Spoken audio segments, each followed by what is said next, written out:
أعوذ بالله من الشيطان الرجيم بسم الله الرحمن الرحيم الحمد لله رب العالمين والصلاة والسلام على أشرف الأنبياء والمرسلين خاتم النبيين أبي القاسم محمد وعلى أهل بيته الطيبين الطاهرين المعصومين الذي أذهب الله عنكم الرجس أهل البيت ويطهركم تطهيرا اللهم صل على محمد وآل محمد سبحانك لا علم لنا إلا ما علمتنا بسم الله الرحمن الرحيم رب اشرح لي صدري ويسر لي أمري واحلل عقدة من لساني يفقه قولي أفوض أمري إلى الله بصير بالعباد اللهم صل على محمد وآل محمد إن الله وملائكته يصلون على النبي يا أيها الذين آمنوا صلوا عليه وسلموا تسليما السلام عليكم جميعا ورحمة الله وبركاته.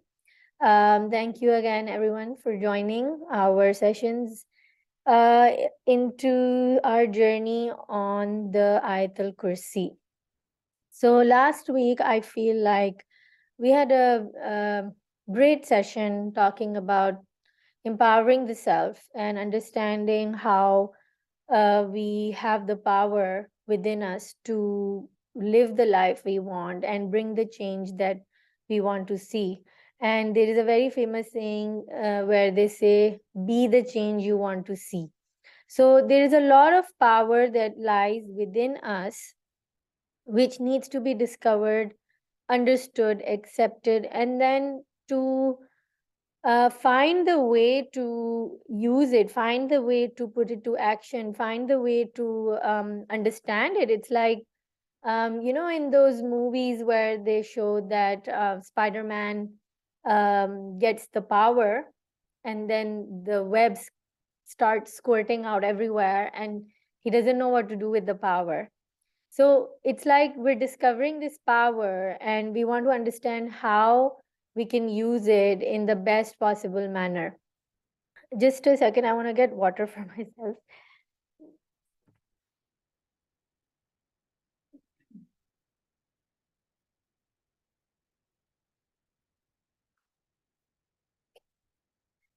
Sorry about that. So I'm very excited to share something today in continuation of that discussion. And what I want to talk about today is from this amazing book, De-Escalate by Douglas Knoll. And I've been talking a lot about him, but I finally got my hands on the book itself. And I think that I was listening to a part of the book in the past week, and I felt like I really want to share this with everybody. So the part of the book that I want to share with everyone, it's called The 6 Needs of Victims.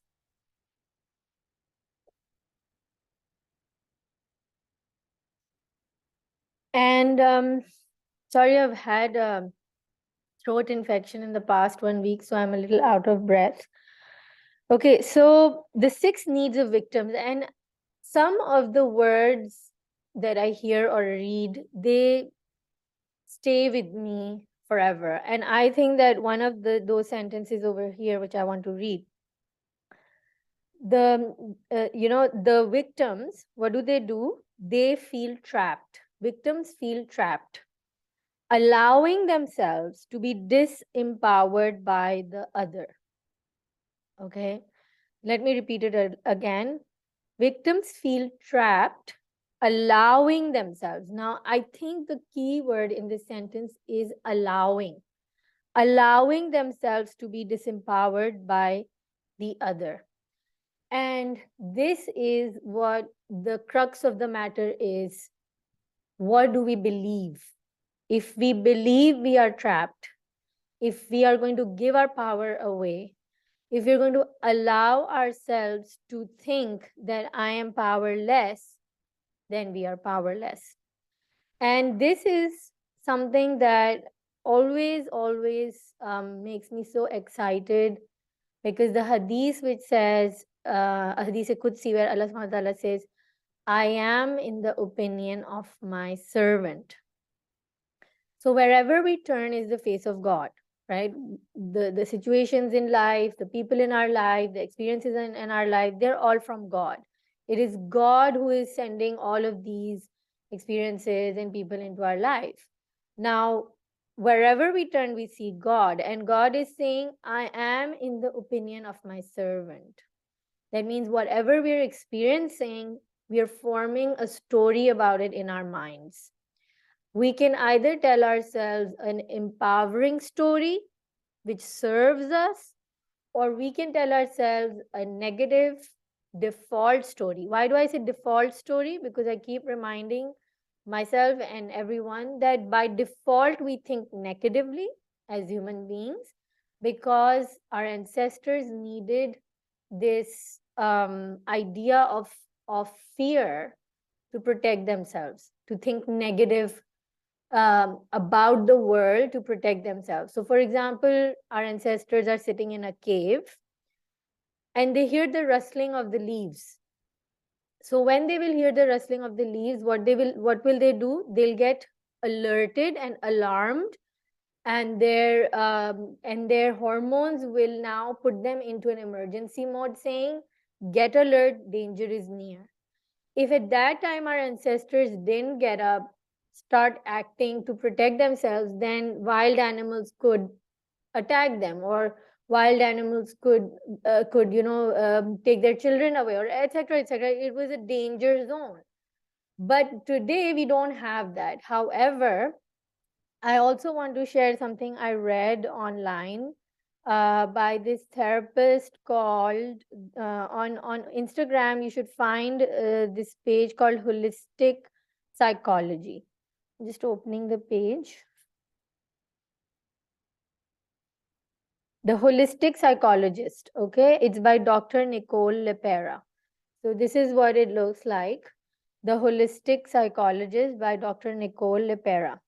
Now, yesterday she posted this and she said, today someone commented that if I was fully healed, I wouldn't have my feelings hurt by negative comments, and that I still have work to do. And now Dr. Lepera is going to talk more about our perception that if we were healed, we would not have negative thoughts or we wouldn't get hurt. What does she say? She says, that's true. I'm not fully healed and I have lots of work to do, right? We all say, I'm not fully healed. I have a lot of work to do. But she goes on and she says, I don't teach from a space on top of a mountain as an enlightened being.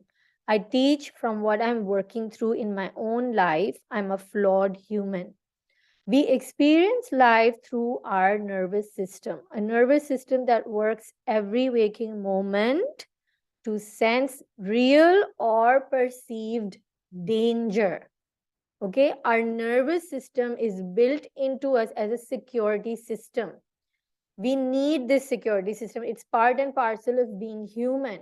So our nervous system is constantly vigilant, and it is trying to gauge where, if and where there is a danger to me.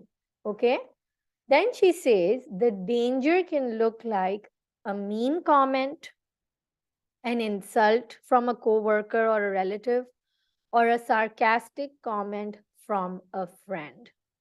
This is the evolved circumstances that we experience where the danger can look like a mean comment, an insult from a coworker, a sarcastic comment from a friend. Now, this is where I wanted to bring you all. We need negative emotions. We need negative emotions. When someone hurts us, we don't need love and light. We need to feel the anger that motivates us to do what?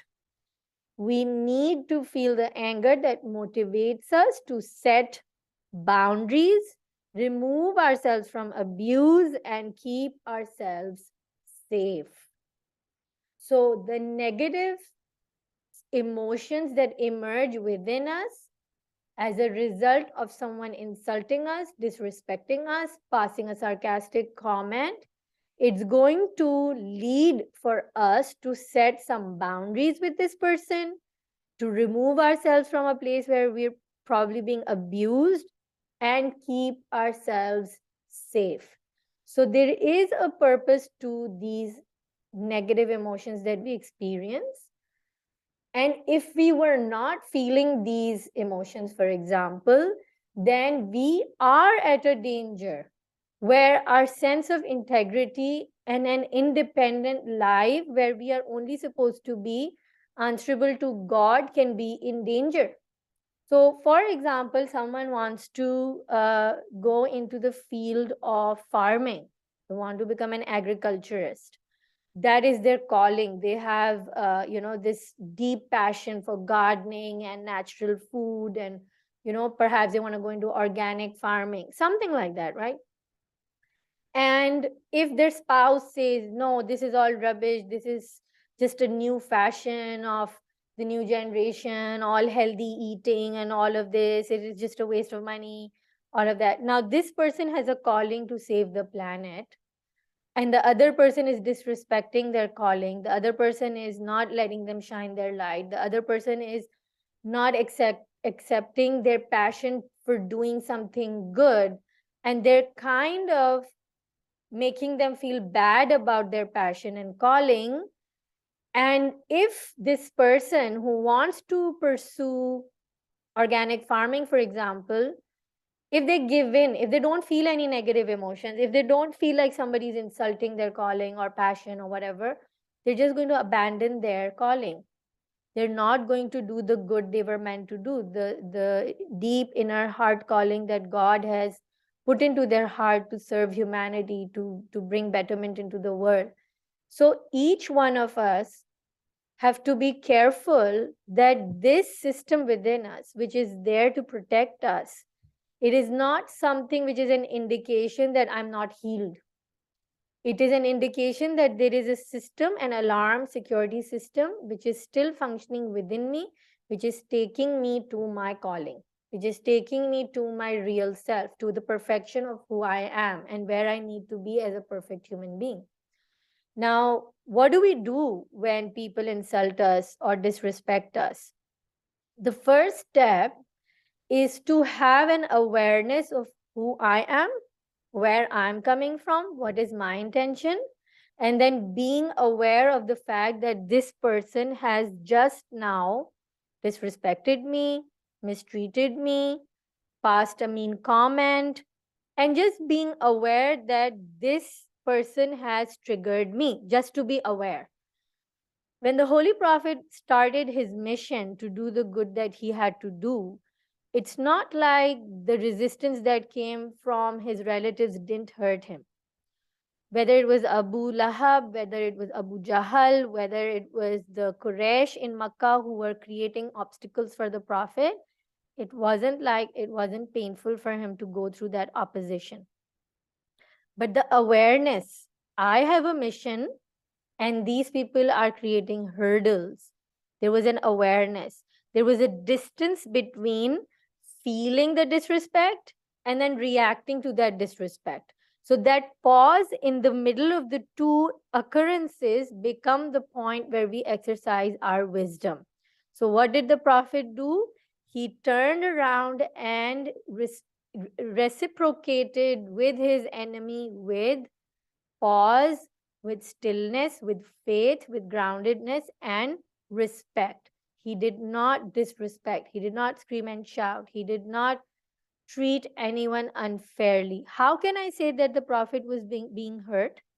Because we see that when he and his family is ostracized in Shebe Abi Talib, that trench of Abi Talib where Hazrat Abu Talib and Bibi Khadija fell sick and eventually they died, the Prophet spent a whole year mourning.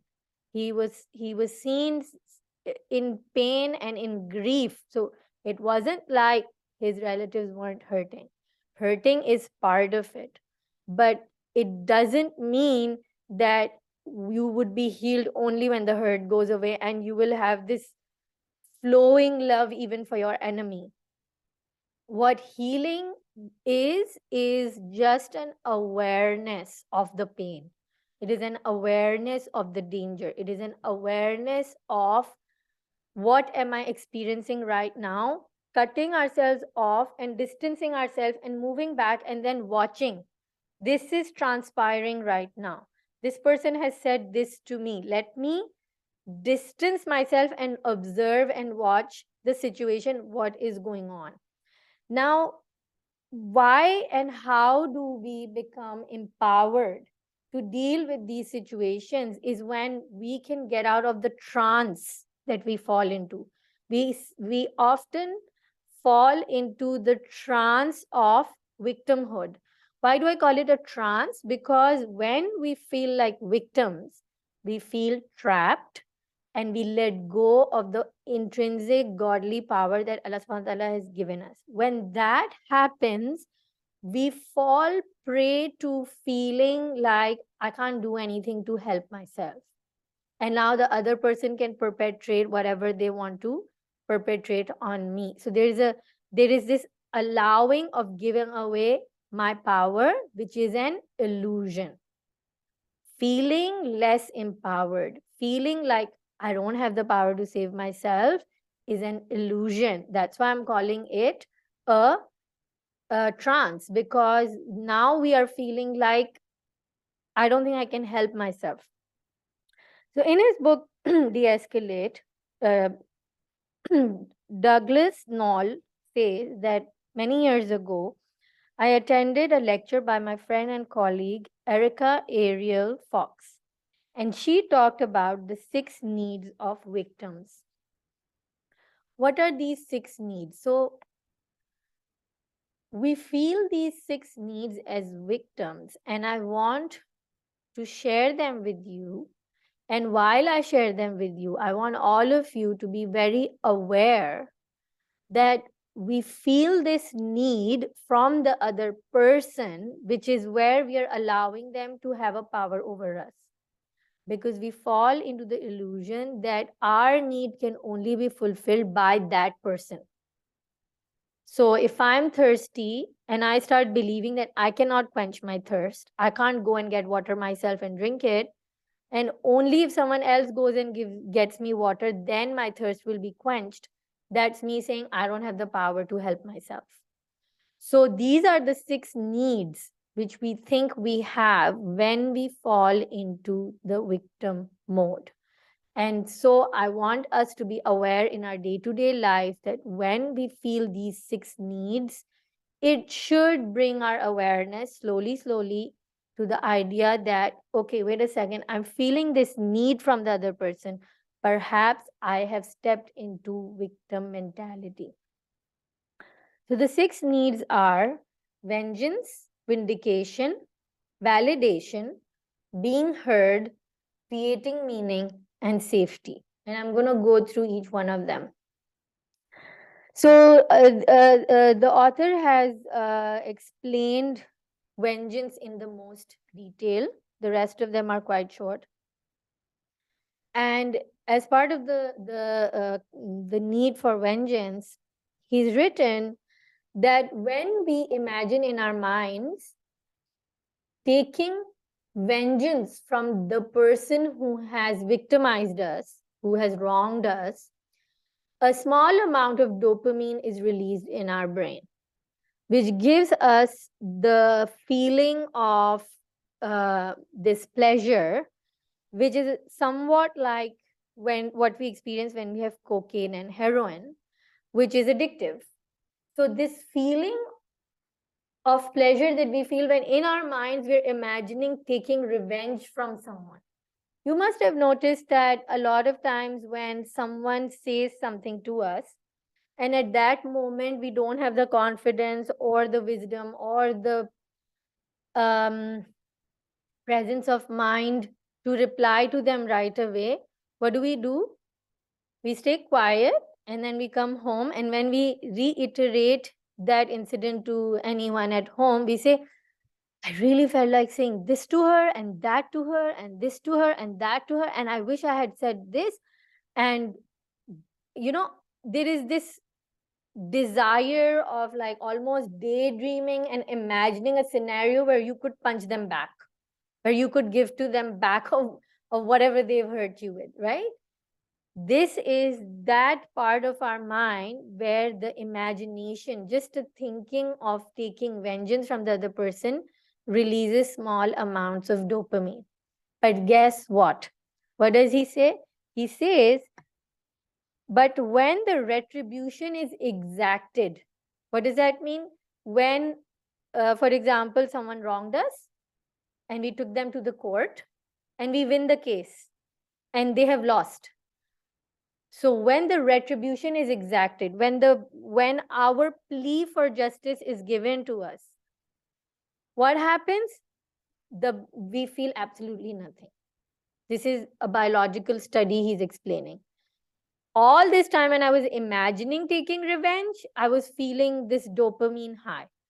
When I actually get what I've been imagining, when I actually get the justice, I don't feel nothing.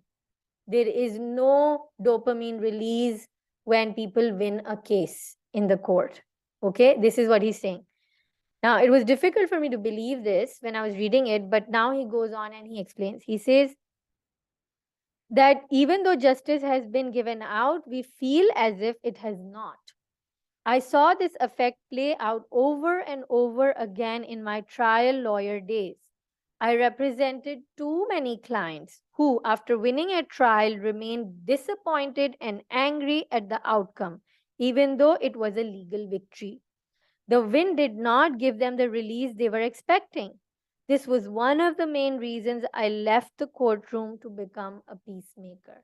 So, Douglas Knoll was a lawyer for, I think, 22 years. And in one of his interviews, he says that he was minting money, he was a millionaire.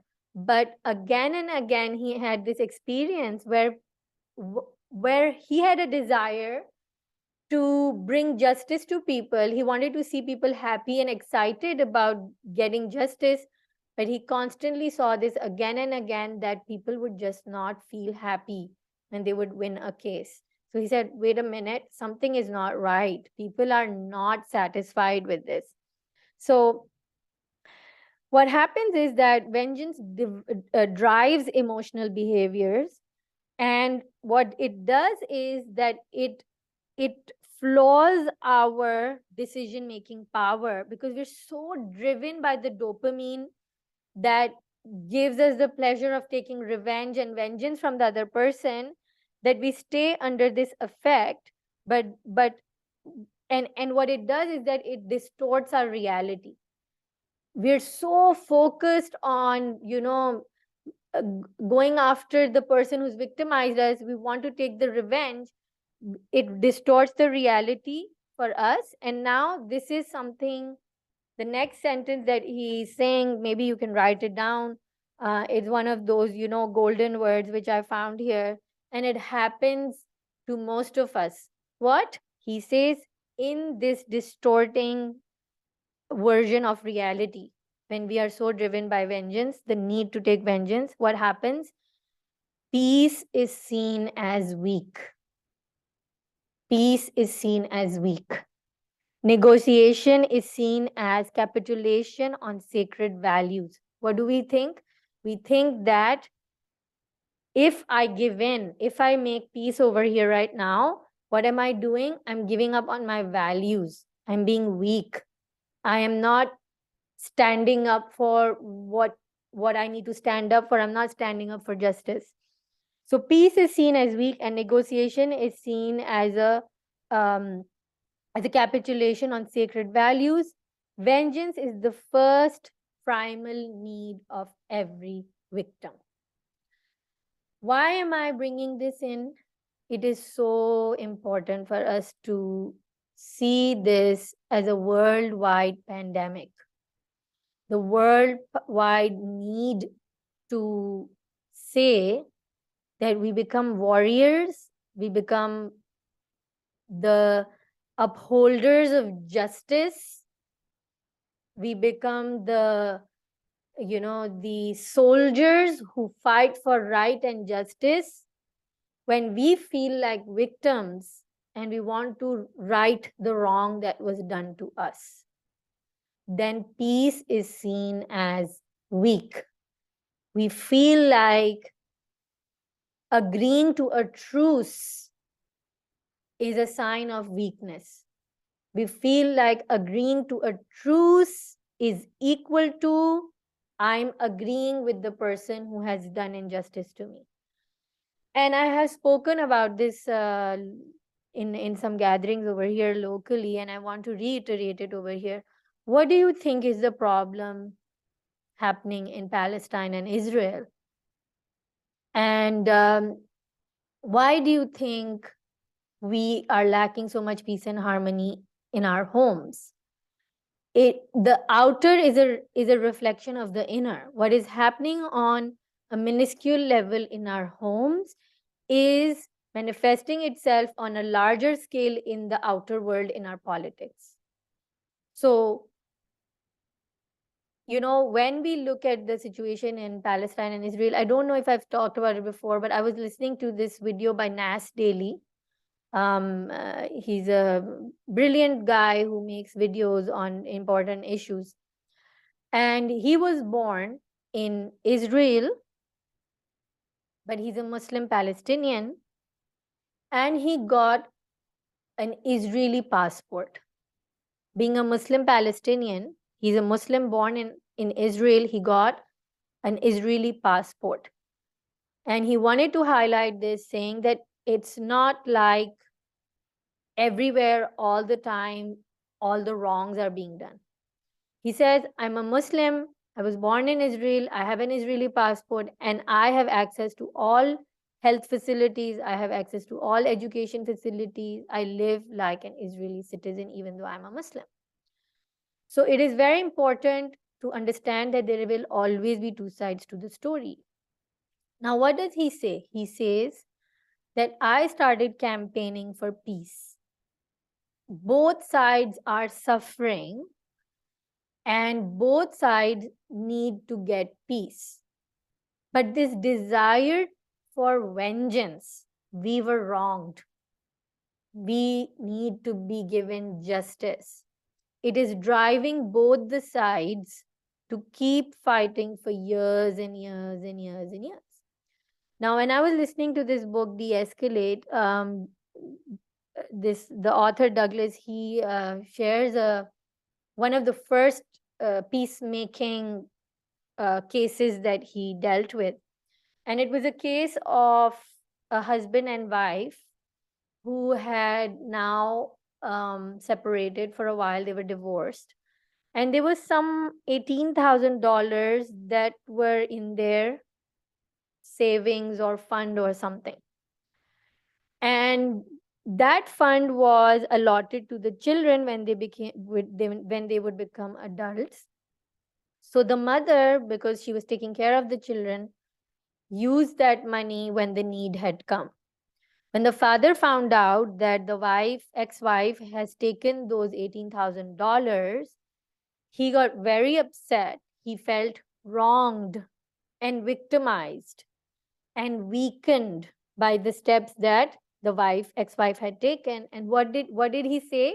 Just hearing it made me laugh, and just hearing what he said made me wonder, who are we as human beings? We're so silly sometimes. You know what he said? He said, for the $18,000 that the ex-wife had taken, both parties had spent an overall $50,000 in hiring attorneys and fighting cases for those $18,000.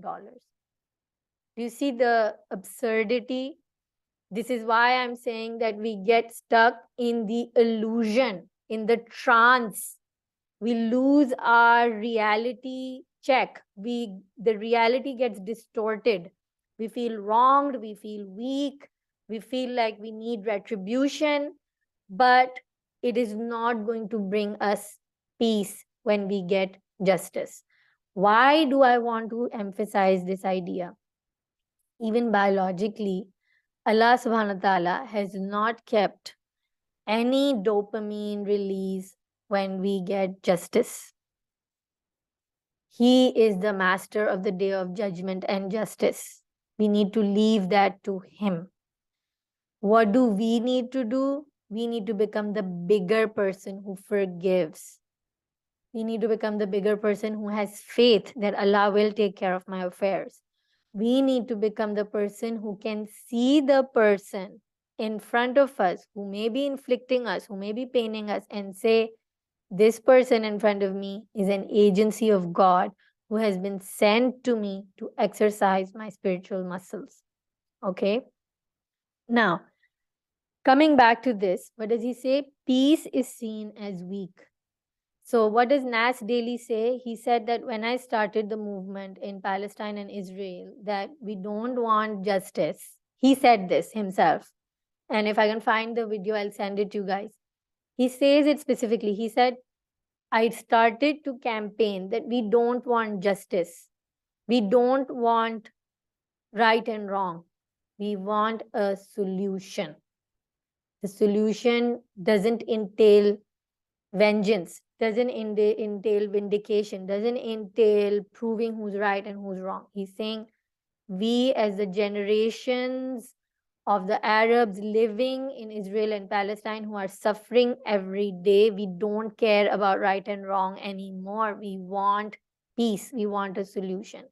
Allah subhanahu wa ta'ala has not put peace in doing justice and righting the wrongs. Allah has put peace for us in forgiveness, in being the bigger person, in understanding that the person who's hurting me is hurt somewhere, in empathy, right? Why am I saying all of this? Is because too often the ideas of vengeance, righting the wrong, standing up for our rights leads to turmoil. It leads to discord without yielding the results we want. So Palestine and Israel is a very clear example for us that for years and years and years, it's all about this is my right, this is my right, this is my right, right? Now, what did Imam Hussein do when it came to the right and wrong? Even after everyone had been killed out of the men except Imam Zain al-Abidin and Imam Hussein turns around and he says, even now, I am willing to forgive you. I did not come here to win. I did not come here to take back things into my hand and say, do justice to me. I came here to show you the right path. And even after killing all of my family members, if you can understand what the truth is, what the right thing to do is, if you can see the light, I am willing to forgive to you everything that you've done so far. Just come to the right path. This was a microcosmic statement from Imam Hussein, which he said about the entire army of Yazid. On a micro level, he showed it to us through Hazrat Hur. When Hur has done all the damage, when he's brought all kinds of trouble to Imam Hussein, he's the one who pulled the caravan of Imam Hussein into this deserted place and then they were besieged, right? He starts everything. He does the whole damage to the caravan of Imam Hussein. But after doing all of that, when he comes to Imam Hussein and asks for forgiveness, what does Imam Hussein do? Does he say, you've wronged me so much, first you need to pay back? Give me back all my water, take us back to the river, free us. If you do all of that, then only I will forgive you and take you into my brotherhood. Otherwise, you can go. Because it's not fair. Of course, it's not fair. But Imam Hussein did not stand for the fairness. He stood for peace. He stood for the beauty of human character. He is forgiving her and not asking for anything in return, while Hur was the one who perpetrated the first steps of injustice towards the caravan of Imam Hussein.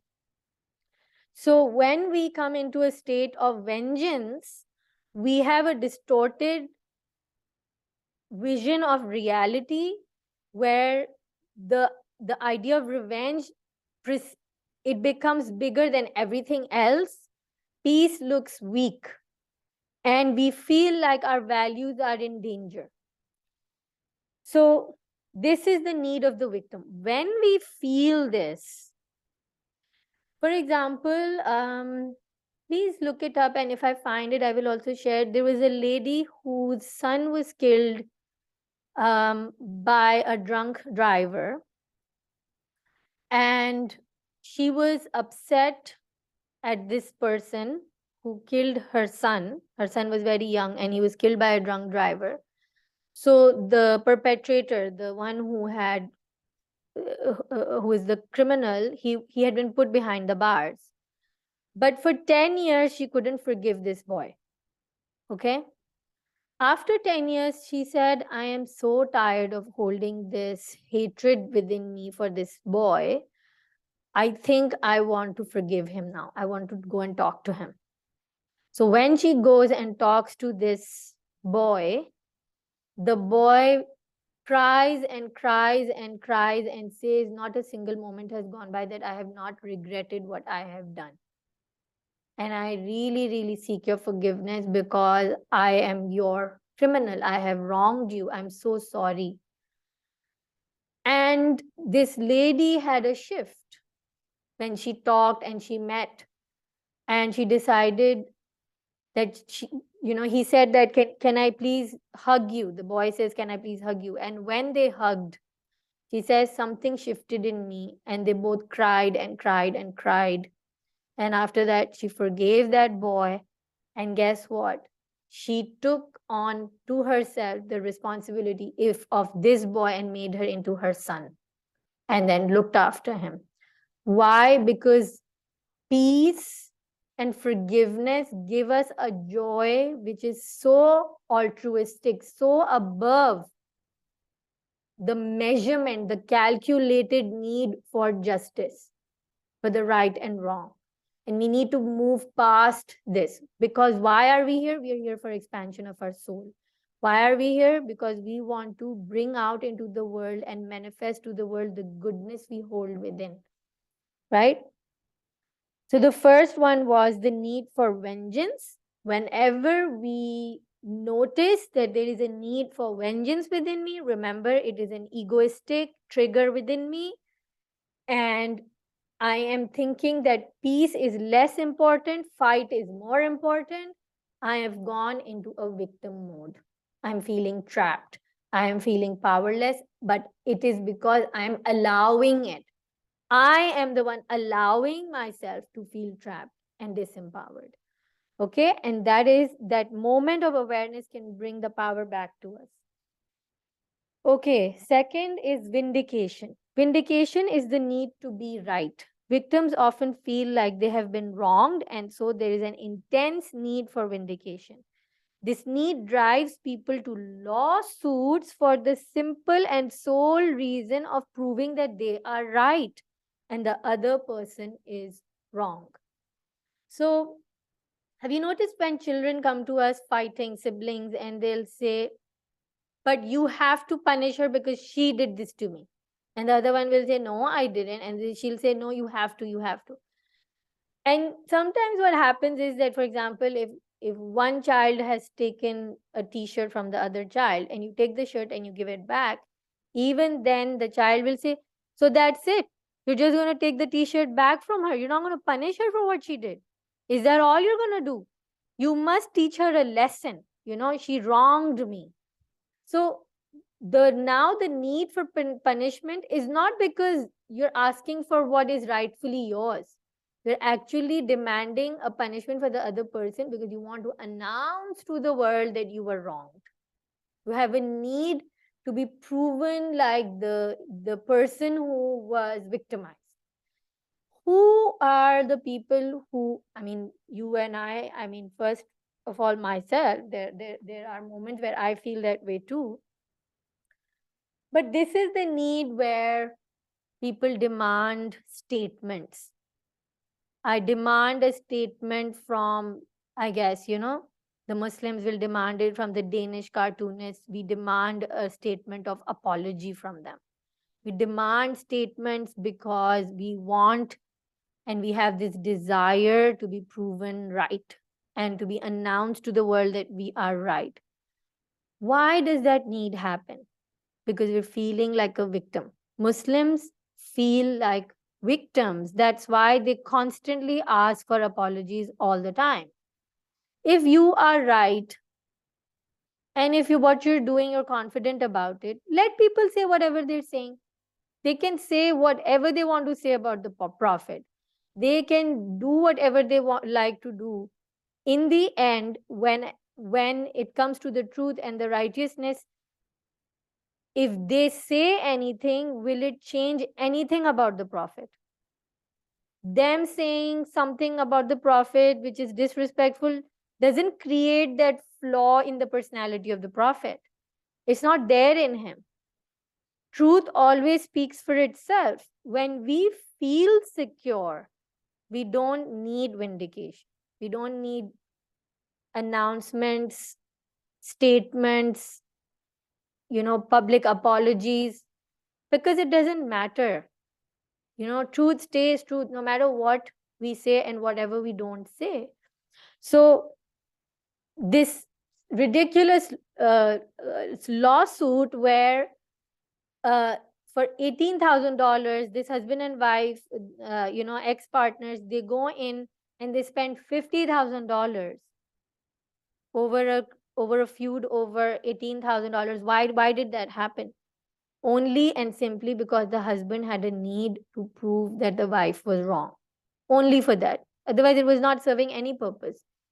What eventually happened between this husband and wife? Douglas says that I was sitting with them and I told the wife, can you forget about what he's saying, whatever your husband is saying? Can you forget about the words and just focus on what you think he is feeling right now? And she said, how do I do that? And he said, just don't focus on what he's saying. Just think and feel in your heart, what do you think he's feeling right now? She struggled for a bit and eventually she said, I think you're feeling angry. This was what Douglas told her. You need to look at your ex-husband and tell him you're feeling XYZ. So she turned to him and she said, you're feeling angry. And he said, damn right, I'm feeling angry, right? He felt understood. Then he said something else and it triggered the wife, and the wife started focusing on the words. Then she was coached again and said, forget about the words, go to his heart message. What is he feeling right now? And she said to him, he said, I think you're feeling frustrated and disrespected right now. That because the money belonged to both of us, I didn't ask you. So you're feeling disrespected and you're feeling frustrated that I'm not understanding this. And he burst into tears. And he sobbed there, crying. And he said, for the first time in 25 years, I feel like you have heard me. I feel understood. So, what this idea of this book, De-Escalate, is this simple formula that you don't go for the words that people say, you go for what is their heart message, and you reiterate to them what they're feeling, which will in turn make them feel understood. We want to bring peace into our homes. We want to bring peace into this world. We cannot achieve it unless we can empathize with the people we feel angry at. Unless we don't understand, unless we don't talk, unless we don't have a dialogue with the people we have animosities with. We can't build those bridges. So it is really, really important that we understand the importance of communication and understanding the other person. So number 2 was vindication. When we feel the need to prove the other person wrong, again, remember you have entered the victim mentality. A lot of times it's with in-laws. A lot of times you want to prove to the husband that the mother-in-law did something wrong to us, right? A lot of times mother-in-laws want to prove to their sons that the daughter-in-law has wronged us. A lot of times siblings want to do that in front of their parents. The minute we enter this frenzy where we have this desire to prove the other person wrong, remember it is an indication that we have entered the victim mode. We have let go of our own power and allowed the other person to trap us. The next one is validation. Validation is the need to be respected and honored as a human being. Victims often experience despair, grief, and feelings of abandonment. Their need for validation is to overcome the negative emotions and feel good about themselves. Validation restores self esteem, honor, and dignity. So many times, we will feel bad that somebody did this to us. For example, you know, for example, a lady was talking to me and she said that one time my mother-in-law was mean to me, so I went to my husband and sorry, no, she said that one time my daughter-in-law was mean to me. She said something which I didn't like. So I went to my husband and I said, you know, our daughter-in-law said this to me. How mean is that? And the husband turned around and he said, and he said, you used to say the same thing to my mom. History is repeating itself. And she was so mad. She was so upset, right? She had given the power of validation to her husband. And she was seeking a restoration of good feeling into the hands of her husband. She did not think that she has the power to restore her own self esteem. She did not think that she has the power to feel good about herself without someone validating her. Why? Because she was in a state of doubt. She was doubting, did my daughter-in-law actually do something wrong, or am I imagining it? Shouldn't she be told that she's wrong, or am I doing something wrong? Why do we need a third person to take a decision about what we're doing right and wrong? It only happens, when does it happen? It only happens when we have undertaken a particular situation without the pause, the stillness, without grounding ourselves in the right intention. When we're not mindful, we walk into a situation, something triggers us. Without analyzing the situation, we start blah blah blah, blah, blah, and then we feel like the other person has wronged me, right? Why are we in doubt? Because we weren't sure of what we were doing. We were just doing it. We didn't know what we were doing, right? But for example, we ground ourselves and we say, the only reason I'm going in and saying this is because it's the right thing to do X, Y, Z. Now, if, for example, the daughter in law comes and says something, you don't need to go and talk to anybody. You can be calm, you can be still, you can be very, composed, and you can say, look, I don't agree with you. This is hurting me. There will be no screaming, no shouting, no disrespect, no injustice, no feeling of vindication, nothing. Why? Because we went in with a clear headed intention and we were mindful of what was going on. We are sure of ourselves for what we're doing. So when we come out of that situation, we are enough for ourselves. Why? Because the people who are grounded in their intention, who know that they're not doing anything wrong, what will they come out and say? My Allah knows why I did that. My Allah knows that I did it with the right intention. I am not going to feel bad about this. She can say whatever she wants, but my Allah knows that my intention was clear. Who are the people who can say that about a situation? Who entered with the right intention, who were grounded in what they were doing. But people who are not grounded in their intention will feel doubtful because when someone will shake them, they'll get shaken up. When someone will say, oh, you're such a mean person, you said this to me because you have a manipulative, bad, evil intention, and you're like, did I? Why would you say did I? Because you didn't know what your intention was, right? Most of us, I know, most of us don't come with evil, bad intentions or manipulative intentions. But when we don't know the intention, that fill in the blank is empty. That blank is empty. You don't know what your intention was. Then you will doubt yourself and you'll say, hey, wait a minute, what was my intention? Maybe she's right. Maybe I am a bad person. Maybe I was manipulative. Why did I do it? Was I really evil?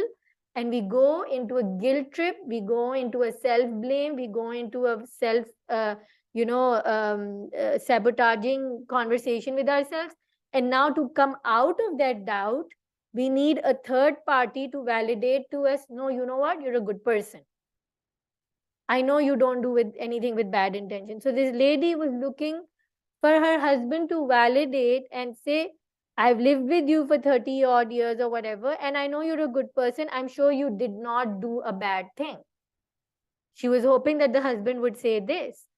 But the husband very bravely turns around and says, oh, you used to do this to my own mom. You did this to your own mother-in-law. Look, history is repeating itself. Karma is coming back at you. It would kill me if someone would say that to me at a time when I'm already feeling so bad about myself. Now I have further given the power in someone else's hands to further make me feel bad about myself. I was already feeling bad, now they can make me feel bad furthermore, right? Because I did not think that I have the power to make myself and restore my own self esteem. So, validation again is a state of neediness. When we seek it from other people, it is an indication that we have entered the victim mode. Then the next one is to be heard. The need to be heard is not only about having one's story heard. Now, this is really, really powerful, okay? It is also about being heard at a deep empathetic level. What do victims do? I'm sure we've experienced people in our lives who we feel are very toxic. They're always whining. They're constantly complaining. Perhaps we have been there. Perhaps we feel like something is hurting us so much and we keep talking about it again and again, and somehow nobody understands us. Nobody is listening to my plea, my complaint, my hurt, my pain, you know. And we constantly talk to one person after another and say, she did this to me, that to me, that to me, that to me. Don't you think that was unfair? And if the other person says, let me think about it, you're like, honestly, you need to like think so much to decide that they were right or wrong. It's clear like the sun. It's clear like the day they were wrong to me. They did wrong me, right? So the victim is someone who doesn't feel heard. So a victim will keep repeating their sad sob story again and again and again and again. Why? Because on an empathetic, deep level, they don't feel heard or understood. Where is this coming from? Again, it's coming from that need to be validated. Again, from an external need. Someone else needs to come and tell me that I was wronged. What can we do to let go of this? So for validation, what can we do is that we can work on our intentions and find clarity of why we're doing things, try our best to be grounded in our intentions. For the need to be heard, the solution is, honestly, it is not fun, but whenever you feel like you want to be heard and people are not hearing you out, sit down and journal your thoughts. If you are not going to take time out for yourself, if you don't have the patience to hear yourself out, why do we expect other people to have the time to hear us? Sit down with a journal and a pen and write down, why do you have this need to be heard? What is your story? What do you want to tell other people? What do you want to be validated? And when we write it down, we automatically see things more clearly. And sometimes we even save ourselves from an embarrassment. Maybe we are wrong and we're not realizing it. So when we break down and we see written on the paper, these are my thoughts, and I want other people to listen to me and validate me, let me see it myself. Can I hear my own voice? Can I see my own self? And a lot of it becomes clear. Okay, so he says over here, blocking indicates, he says blocking, which I discussed earlier in this chapter, is when a victim repeats the story over and over again. Blocking indicates that the victim has not been heard at a sufficiently deep level. The repetitive storytelling is an unconscious attempt to process and come to grips with difficult emotional memories. You may guess that affect labeling and core messaging are the surest ways of helping meet a victim's need to be heard. What is he talking about? These are some terms that he explains in the book, and I'll just explain it to you. And we'll end the session here and we'll discuss the last 2 points in our next session. What he's saying is that because victims are people who don't feel heard, who don't feel understood, so they keep repeating their sob story again and again and again. When the other person makes them feel heard, it breaks that cycle of victimhood. Okay? The reason I said that we can journal our own thoughts is because it will bring clarity and it will bring a sense of understanding of ourselves, which will make us self reliant, right? But for example, there is someone in your environment who is in that victim mode, who constantly goes into repeating their sad stories, and you're tired of them complaining constantly. All you've got to do is go on a deep empathetic level and reiterate to them what they're feeling. And if we can do that, if we can sit in front of them when they're telling us a story and we can find it within us to say, you are feeling frustrated, you are feeling unheard, you are feeling angry, it's going to make them feel heard and it's going to make them feel understood.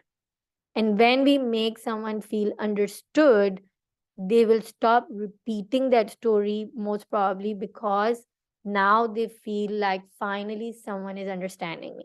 And this is what happened with that husband whose ex-wife reiterated his feelings to him, and he broke down and started crying because there's a yearning within all of us to be heard and understood, right?